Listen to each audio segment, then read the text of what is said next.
한번 따라해 보실까요? 죄와 벌. 예, 아주 유명한 어느 분의 소설 이름이죠. 제목이죠. 지난주 금요일 저는 풍요로운 사회에 재앙의 그림자가 드리우다 라는 제목으로 말씀을 아모스서 첫 시간 증거했습니다. 물질적인 풍요함이 오히려 하나님과의 관계를 악화시킬 수도 있음을 기억하고 항상 깨어 있어야 함을 말씀드렸고요. 지금 아무리 물질적으로 풍족한 시대인 것 같아 보여도 오히려 영적으로 하나님의 말씀을 듣지 못한 그런 영적 기갈의 시대임을 일러 드렸습니다. 오늘은 구약 성경 전체를 관통하는 큰 중심 주제 중에 하나인 구약 성경을 지배하는 큰 물줄기가 몇 가닥이 있는데요. 그 중에 하나인 열방 심판 선언에 관한 말씀을 주고 계십니다. 이 용어가 우리 열광의 식구들은 좀 익숙했으면 좋겠어요. 낯설지 않고. 한번 따라해 보실까요? 열방 심판 선언.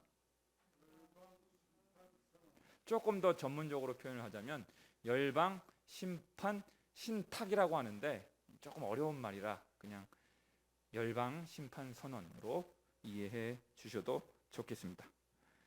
특히 오늘 이스라엘 주변국들 중에서 세 나라가 등장합니다. 세 나라.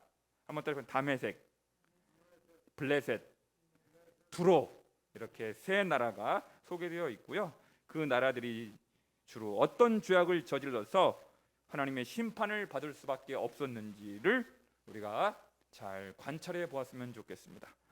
바라기는 이 세 나라가 하나님의 심판의 불을 받을 수밖에 없었던 그 원인을 잘 파악해서 우리 혹은 우리나라 역시 그러한 죄에 동참하지 않도록 반면 교사로 삼아 심판에 하나님의 진노를 촉발시키는 일이 없도록 하실 수 있기를 주님의 이름으로 간절히 축원합니다.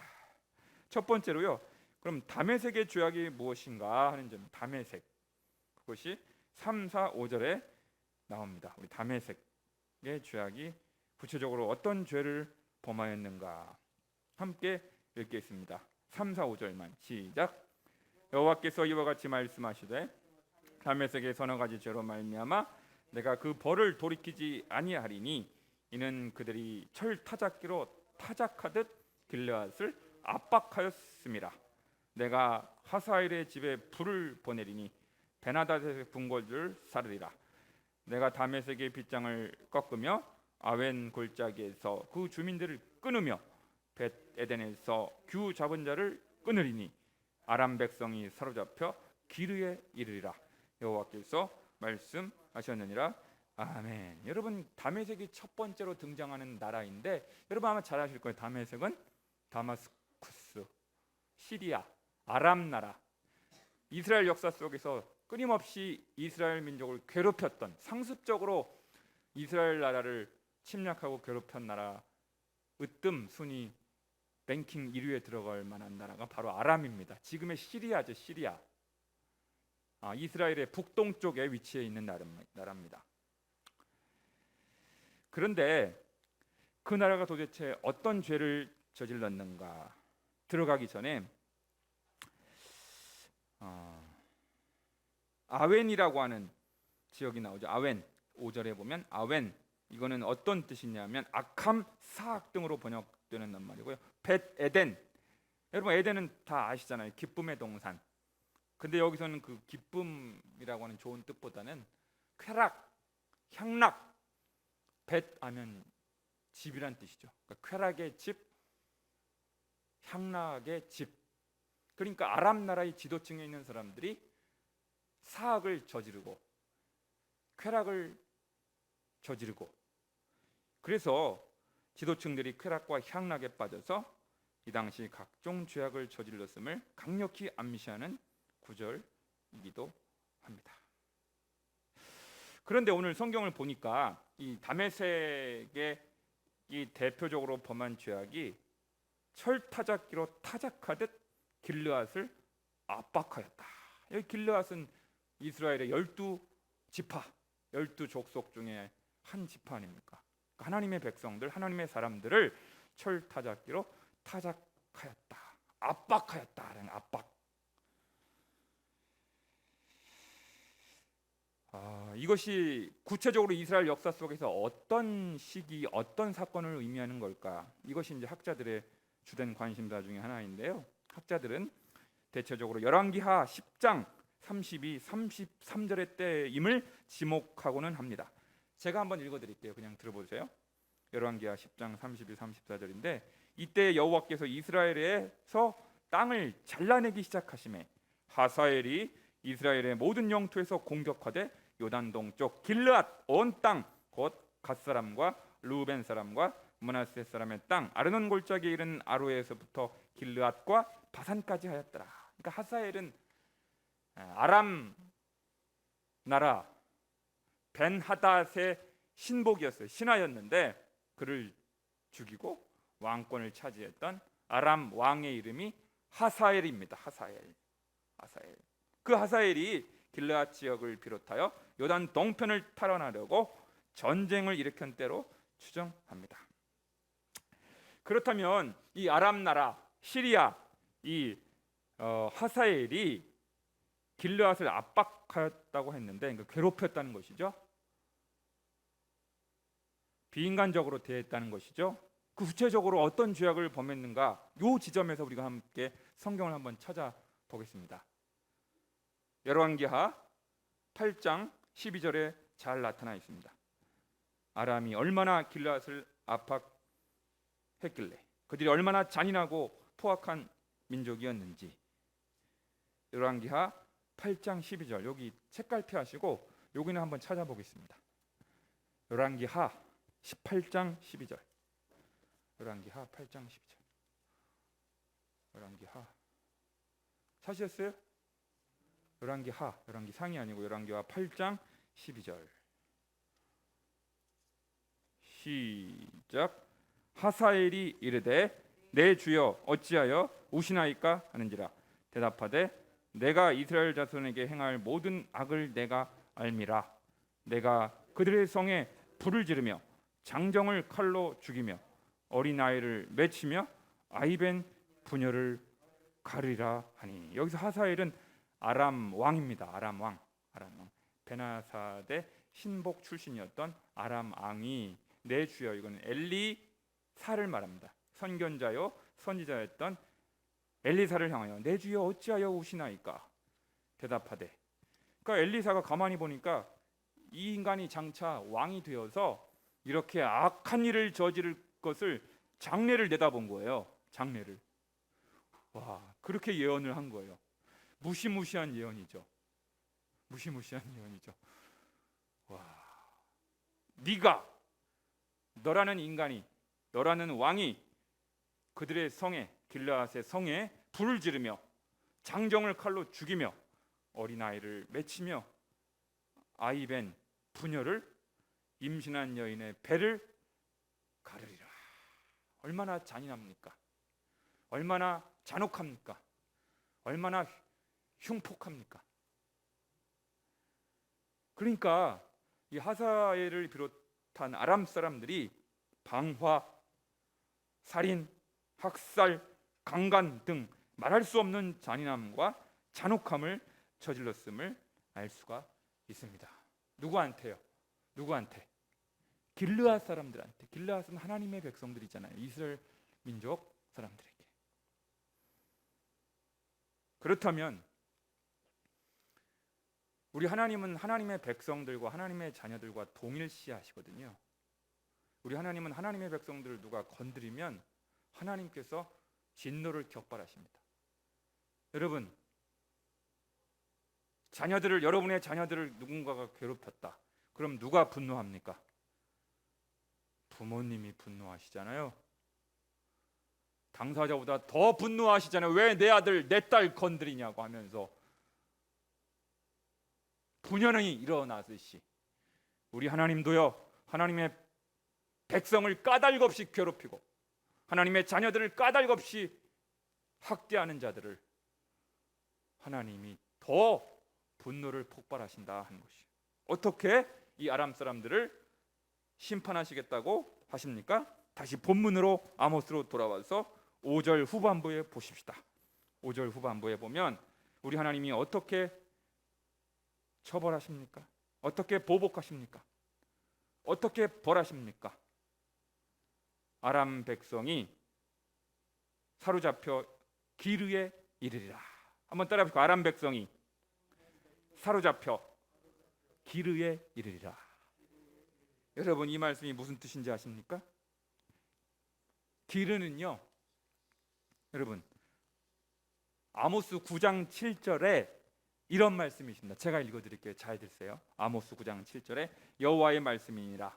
이스라엘 자손들아, 너희는 내게 구수족 속같지 아니하냐. 내가 이스라엘을 애굽 땅에서 블레셋 사람을 갑돌에서 아람 사람을 기르에서 올라오게 하지 아니하였느냐. 그러니까 그 민족의 연원, 그 민족이 발생하였던 그 출처, 그 기원이 어디냐면 이스라엘 백성은 애굽 땅에서 기원하였고, 블레셋 나라는 갑돌 크레타 섬에서 기원하여서 그 민족이 형성이 되었고, 아람 나라는 기르라고 하는 곳에서 그 민족이 연원이 되어서 기원이 되어서 이렇게 발생하여서 형성한 거거든요. 그러니까 뭐냐면 하나님께서 네가 처음으로 형성되었던 곳이 기르였지 않았느냐, 처음으로 완전히 되돌려 버리겠다 이겁니다. 처음 아무것도 없었던 그 시절로, 무로, nothing으로 너를 완전히 무효화시켜 버리겠다. 그러니까 그동안 아람 나라가 쌓아왔던 문명이라든가 역사 전체를 무효화시키시고 완전히 원점으로 무로 돌이키겠다는 것입니다. 이전 왕조들의 모든 공든탑을 와르르 무너뜨리고 아주 빈털터리가 되게 하시겠다는 것입니다. 얼마나 무서운 말씀입니까?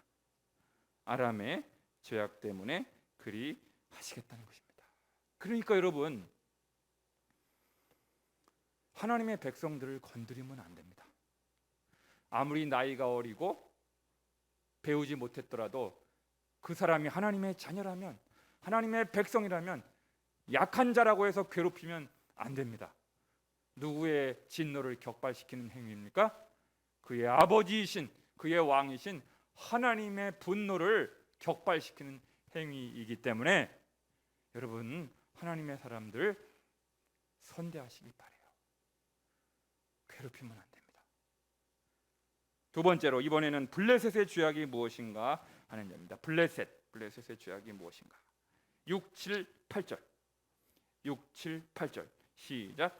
여호와께서 이와 같이 말씀하시되 가사의 서너 가지 죄로 말미암아 내가 그 벌을 돌이키지 아니하리니 이는 그들이 모든 사로잡은 자를 끌어 에돔에 넘겼습니다. 내가 가사성에 불을 보내리니 그 궁궐들을 사르리라. 내가 또 아스돗에서 그 주민들과 아스글론에서 귤을 잡은 자를 끊고 또 손을 돌이켜 에그론을 치리니 블레셋에 남아있는 자가 멸망하리라. 주 여호와께서 말씀하셨느니라. 아멘.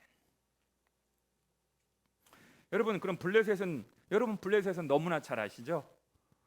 다윗과 골리앗, 이 골리앗이 블레셋 출신 아닙니까? 지금의 팔레스타인 해변 국가인 이 블레셋의 지리적 특성상 남쪽으로는 애굽, 북쪽으로는 시리아로 통하는 교통의 요충지에 위치하고 있었습니다. 그러면서 동시에 인신매매도 횡행했던 것으로 볼 수 있습니다. 만일 여기서 블레셋이 전쟁을 치르면서 얻은 그 포로민들이, 사로잡은 자들이 이스라엘 사람 혹은 유다 사람이라고 한다면 그와 원수지간에 있는 에돔에 팔아 넘긴 거예요. 만약 그러하다면 악한 행동이죠. 자기가 사로잡은 포로민들을 원수지간인 이스라엘과 에돔은 원수지간이죠. 원수지간인 나라에 팔아 넘긴 거니까 얼마나 잔인하고 비열한 행위입니까? 그러니까 여기 나오는 그 도시들이 다 블레셋의 5대 도시들 중에 하나인 도시들이에요. 가사, 가사, 아스돗, 아스글론, 에그론. 이 블레셋의 주요 도시들을 다 하나님께서 멸하신다. 사로잡은 생포한 포로들을 끌어서 에돔에 팔아 넘겼다. 인신매매, 노예매매 하는 것이죠.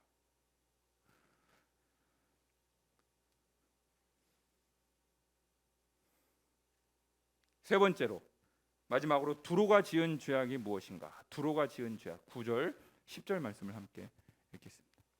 9절 10절 9절 10절 9절 10절 시작. 여호와께서 이와 같이 말씀하시되 두로의 서너 가지 죄로 말미암아 내가 그 벌을 돌이키지 아니하리니 이는 그들이 그 형제의 계약을 기억하지 아니하고 모든 사로잡은 자를 에돔에 넘겼음이라. 아멘. 아까와 조금 유사하죠. 비슷하지요.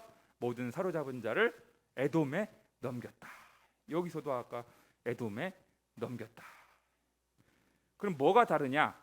그들이 두로는 페니키아죠. 지금의 페니키아. 두로가 형제 관계에 있는 어떤 나라와 상호 불가침 조약을 맺었는데 그것을 파기하고 전쟁을 일으켜서 그 포로민들을 에돔에 넘긴 것으로 볼 수가 있습니다. 그러니까 서로 형제지간이니까 원래 두로하고 솔로몬 시대 때 이스라엘과 서로 관계가 아주 우호적인 관계에 있었잖아요. 이스라엘과 두로가 상호 불가침 협정을 맺고 조약을 맺고 우리 친하게 지내자 했는데 그 조약을 파기하고 그 계약을 파기하고 기억하지 아니하고 모든 사로잡은 자를 에돔에 넘겨 버린 것이죠. 약속을 위반한 것입니다. 조약을 파기한 것입니다.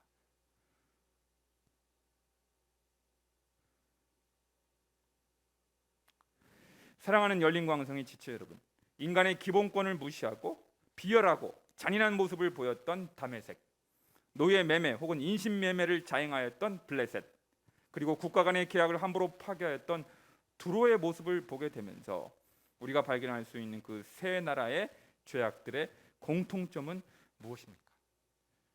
여러분, 이러한 죄악들이 자주 발생할 수 있는 환경이 언제입니까? 사람을 막 학살하고 죽이고 폭력, 학살, 방화, 약탈, 강간, 임신한 여인의 배를 가르고,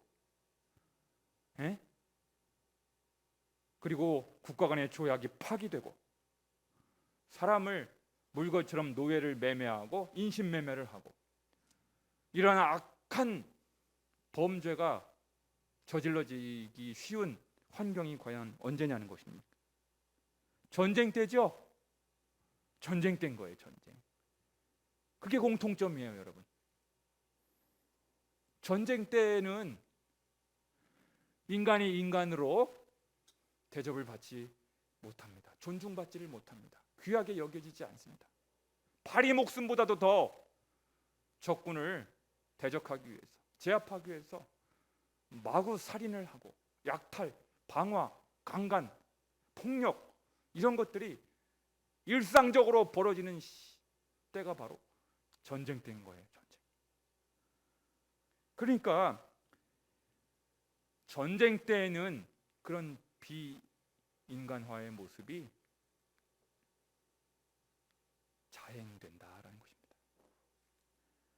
여러분, 인류의 역사는요, 전쟁의 역사라고 말해도 과언이 아닐 만큼 전쟁이 계속되어 왔습니다.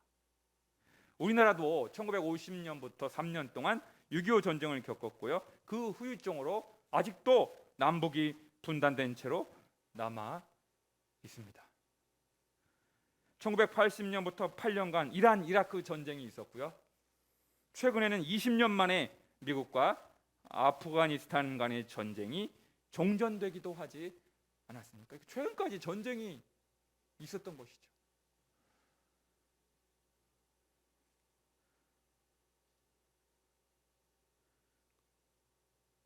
그러니까요, 전쟁은, 저는 이렇게 전쟁을 정의하고 싶습니다. 오늘 말씀을 깊이 묵상하고 연구하면서 전쟁이라고 하는 게 뭐냐? 전쟁은 인간의 악함과 이기심이 어디까지 드러날 수 있는지를 보여주는 막장 드라마라고 할 수 있습니다. 폭력, 살인, 약탈, 방화, 학살, 강간 등 이런 것들이 수없이 저질러지는 전쟁은 한 나라와 공동체를 완전히 폐허로 만드는 모든 악의 온상이라는 것입니다. 뭐가요? 전쟁이요. 전쟁이. 그 전쟁이 벌어지면 되겠어요? 안 되겠어요? 안 되죠. 전쟁을 막아야죠. 전쟁을 막아야죠.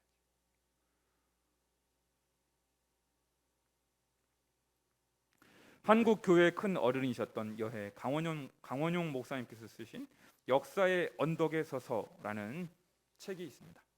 이 책에서 강원용 목사님은 오늘날 한국 교회에 주어진 시대적 책무가 바로 비인간화의 극복과 인간화의 회복이라고 주장하신 바가 있습니다. 정말 공감이 되는 가르침이 아닙니까? 우리 시대가 너무나 비인간적인 시대가 되었다는 거예요. 비인격적이고 비인간화된 시대가 되었다. 세상이 너무 살벌해지고 냉혹한 시대, 그런 시대가 되었다. 우리는 성경을 통해서 인간이 인간을 어떻게 바라보고 대해야 하는지 가장 근본적인 진리를 만나게 됩니다. 여러분, 성경을 많이 읽을 것도 없이 창세기 1장, 2장, 3장까지만 읽으면요, 인간이 인간을 어떻게 대해야 하는지, 인간이 인간을 어떻게 바라봐야 하는지 성경 전체를 다 못 읽어봐도 좋아요. 창세기 3장까지만 읽으면 인간관계의 가장 기본적인 원리, 근본적인 원리가 성경에 명확하게 기록이 되어 있습니다. 기록이 되어 있습니다. 창세기 1장 26절, 27절을 함께 읽어봤으면 좋겠지만 너무나 잘 아는 말씀이니까 제가 읽어드리겠습니다. 하나님이 이르시되 우리의 형상을 따라 우리의 모양대로 우리가 사람을 만들고 그들로 바다의 물고기와 하늘의 새와 가축과 온 땅과 땅에 기는 모든 것을 다스리게 하자 하시고 하나님이 자기 형상 곧 하나님의 형상대로 사람을 창조하시되 남자와 여자를 창조하시고. 그러니까요, 인간은, 사람은요, 누구를 따라 누구의 모양대로 지어졌습니까? 성삼위 하나님, 우리 성삼위 하나님의 형상과 성삼위 하나님의 모양대로 지음을 받은 존재가 바로 사람이라는 거예요. 인간이라는 것입니다. 그러니까 인간은 얼마나 존귀한 존재요? 존엄한 존재입니까? 한번 따라해볼까요? 인간은 누구라도 존귀한 존재요. 존엄한 존재입니다. 이것이요, 제가 아까 창세기 1장, 2장, 3장까지 말했는데 3장, 2장까지 안 가도 돼. 1장만 읽어도 돼. 1장만. 여러분, 성경 첫 페이지가 그 얘기인 거예요. 창세기 1장. 여러분, 아프가니스탄 이 탈레반 지도자들이요, 혹시 김광배 목사의 이 설교를 들으시거든 성경 창세기 1장만이라도 한번 제대로 읽어보시라. 아니, 성경을 끝까지 다 읽으면 좋겠지만 시간이 없잖아요. 1장만 읽어만 보면 여성을 어떻게 대해야 되는지, 어린이들을 어떻게 대해야 되는지 너무나 분명하게 나오잖아요. 너무나 분명하게. 인간은 하나님의 형상대로 지음받은 존엄한 존재다. 존귀한 존재다. 함부로 대할 수 없는 존재이다. 하나님의 백성을 괴롭히면 그 하나님의 백성을 지으신 하나님의 진노를 촉발케 한다. 하나님의 백성들을 괴롭히지 말아라. 남자와 여자는 동등하다. 남자도 하나님의 형상대로 지음받았고 여성도 하나님의 형상대로 지음받은 동등한 존재이다. 동등한 존재이다. 이것만 창세기 1장만 읽어봤어도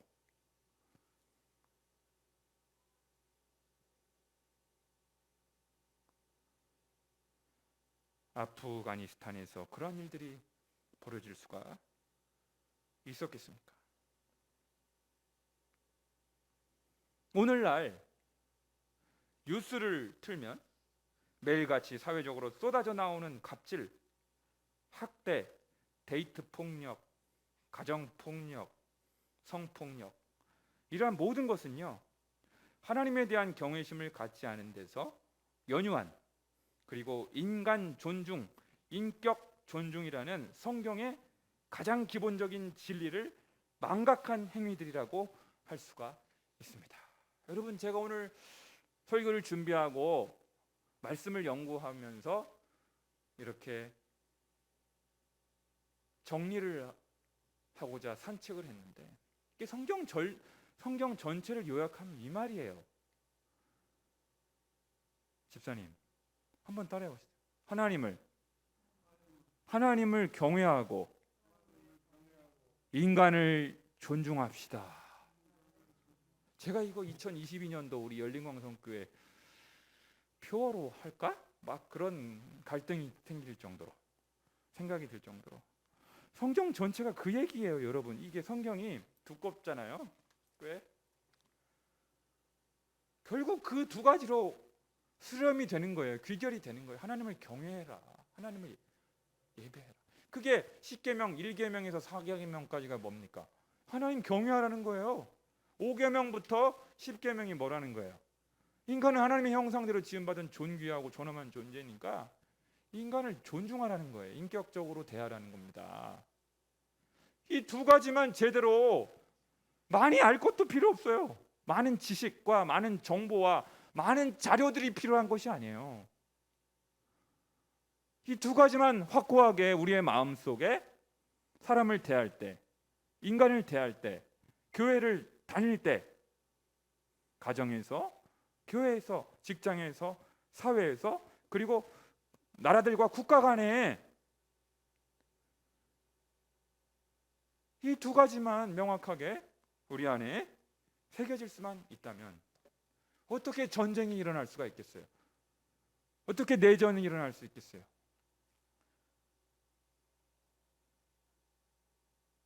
오늘날의 한국 교회는 과연 교회 내에서 인간 존중과 인격 존중을 제대로 실천하고 있다고 할 수가 있을까요?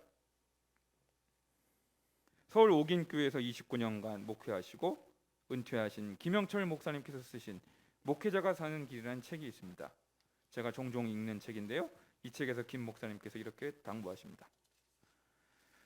모든 목회 현장은 하나님 앞에서 부드러운 사랑을 기반으로 개인의 인간관계가 인격적인 관계로 발전되어 서로 존중하고 사랑하는 아름다운 관계로 변화하여 하나님께 영광을 돌리는 생산적인 현장이 되도록 최선을 다해야 합니다. 다시 한번 강조하거니와 하나님의 형상대로 지은 인격적인 존재들을 구원하기 위해서는 누구를 대하든지 인격적으로 대하며 사랑하고 존중하는 인격 목회 철학이 필수입니다. 그러니까 모든 목회자들은 교회에서 목회를 할 때 인격 목회 철학을 가지고 목회를 하시라는 겁니다. 하시라는 거예요. 네. 사랑하는 성도 여러분, 하나님께서는 개인의 일탈과 범죄를 벌하시는 분이시지만 동시에 나라들의 범죄와 타락도 눈여겨보시고 때가 차면 벌하시는 만유의 하나님, 열국의 심판자가 되십니다.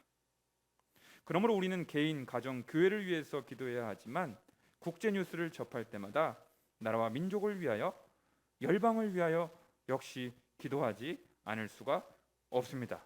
왜냐하면 인간의 생사화복과 나라들의 흥망성쇠를 주관하시는 분이 바로 만유의 하나님이시기 때문에 그렇습니다.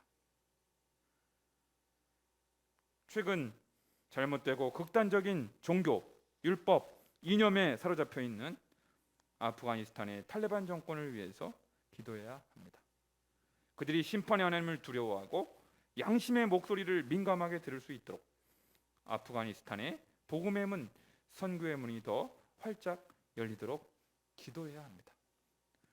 북한의 김정은 정권 역시 만군의 하나님을 두려워하고 개혁과 개방으로 나아가 북한의 인민들을 존중하고 사랑할 수 있도록 기도해야 합니다. 북한의 지하교회 성도들의 안전과 생명이 보호받도록 기도해야 하겠습니다.